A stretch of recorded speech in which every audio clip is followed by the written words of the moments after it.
All right, so again, we are here to observe Sleeping Beauty. We're going to talk a little bit about angel wing and twisted wing today because there are some concerns about her wings. So Sebastopols will commonly molt, and they can develop twisted wing at any time, any molt. So angel wing happens up here in this joint during their first growth period, when they're first getting their feathers. She does not have angel wing. However, as we go back here, you can see there's a little twist, and the best way to feel is just to feel how the wing goes along their body. So right here is where this twist is occurring. If you will kindly let me pull out here, you can see that it still lays fairly flat, but you can see that twist is happening right here. So we're going to give it a wrap. Go ahead and pause. Now, before we go ahead and wrap this wing, I do want to show you, you can see that these feathers are kind of hanging out and down. That does not necessarily indicate that twisted wing has occurred. This can be fairly normal in Sebastopols because these feathers are all part of their primary and secondary flight structure feathers. So they're going to be they should be a little bit wider, as these ones are, and their shafts are a little more stiff, so they don't hang out, they stick out. If you have concerns though, again, you want to pick up the bird and feel the wing and how it rests against the body. Anything that isn't just totally normal against the body is just a little bit of deformation that may be happening. And again, this is happening down here, so this is twisted wing. Okay. Now, I typically try to use vet wrap, but I have heard really good things about surgical tape lately, so we're going to give it a try because it is sticky, but it's not super sticky, so it'll hold to itself.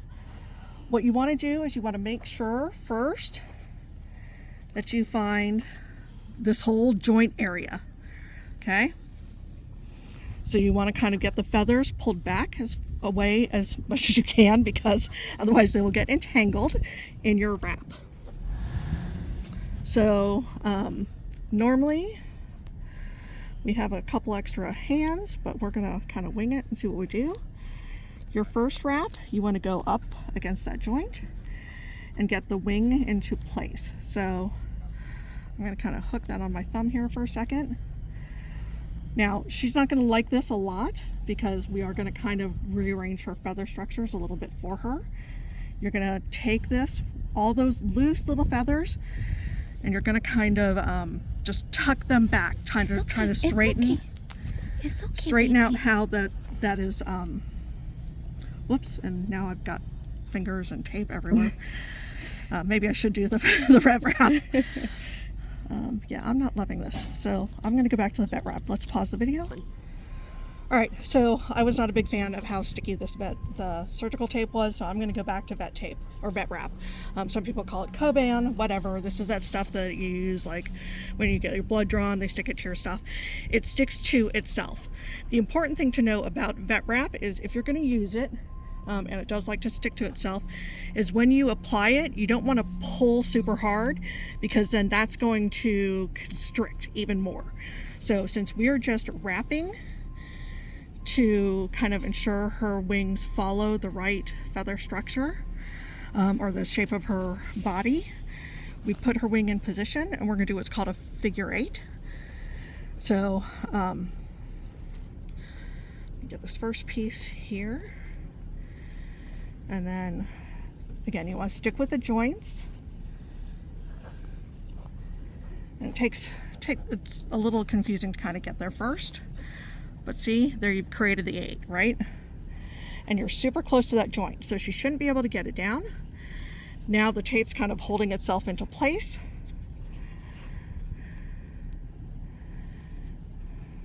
And again, I'm staying very near the joint, trying to avoid getting any feathers tangled. You can do the 1 inch for this too. I actually prefer the 1 inch. I don't know why I packed 2 inch with me, but that's okay. So I'm going to do just one more wrap around.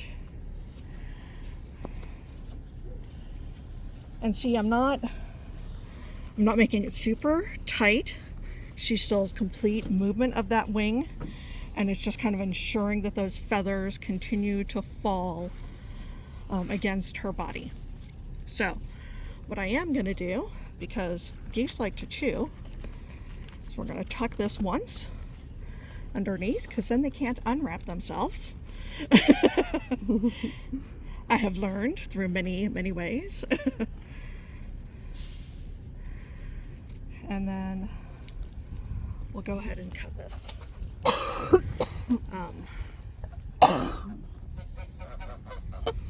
And try to tuck it here.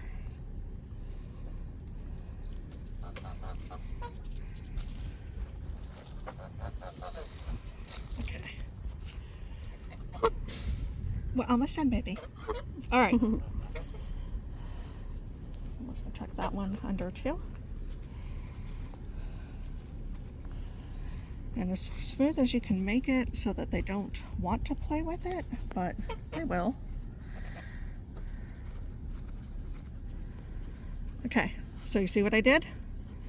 So recapping, we pulled all the feathers aside. You find that joint so that they can't get out of it.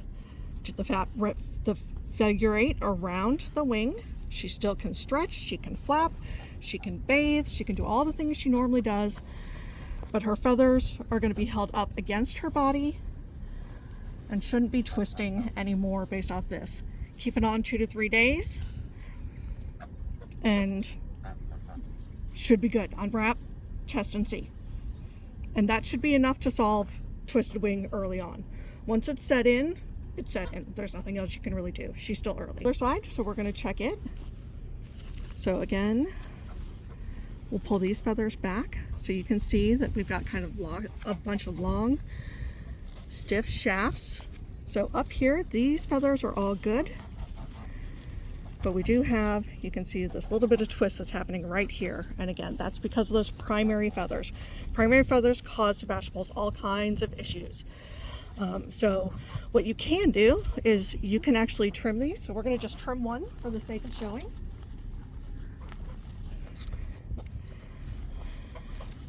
So like this one. This one's nice and loose. See how the shaft is all white? See under here, you see black in here? This is still a blood feather, so you don't want to touch it. But this one right here, we can just clip right off. Done. So, and because of the way those want to grow, that's what causes that twist to happen. Is because they're heavier, they're stiff, and they're weighted, so they just kind of cause them to want to curl in. I would say, give me just a second to kind of feel around.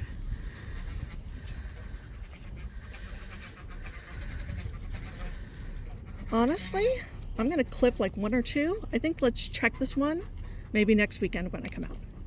Because I don't feel like this side is as bad. Meaning you don't feel like we need to wrap it at this point? I don't. Okay. So, I mean, there's some in there. But I think if we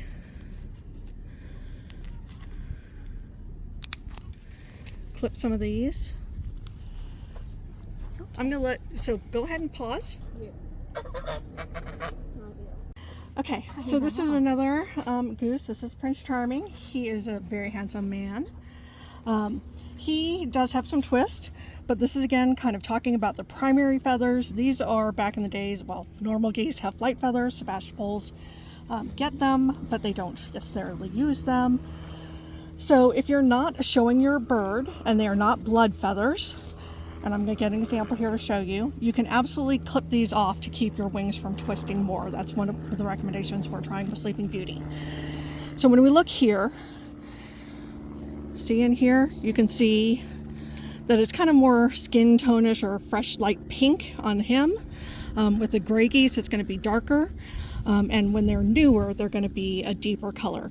These are still growing, so these are blood feathers. You never want to trim them while they're still growing. But down here, you can see that these are all done. So we can just take, and again, if you're showing, you don't want to do this. But if you're just enjoying and the feathers are making you crazy by sticking out, you can just trim them off and then they look better. So I'm going to check a couple of these other ones so they don't get caught. It's okay, baby. It's okay, baby. And trim them to your comfort level. Okay. But there you go. Might do this one too. You always want to make sure you don't have a blood feather going on though. There you go. So now he's going to be better because he doesn't have feathers jamming into things. And you're going to enjoy looking at your beautiful flock more. And those normal feathers are perfectly normal. So don't let them stress you out. You just have to manage them.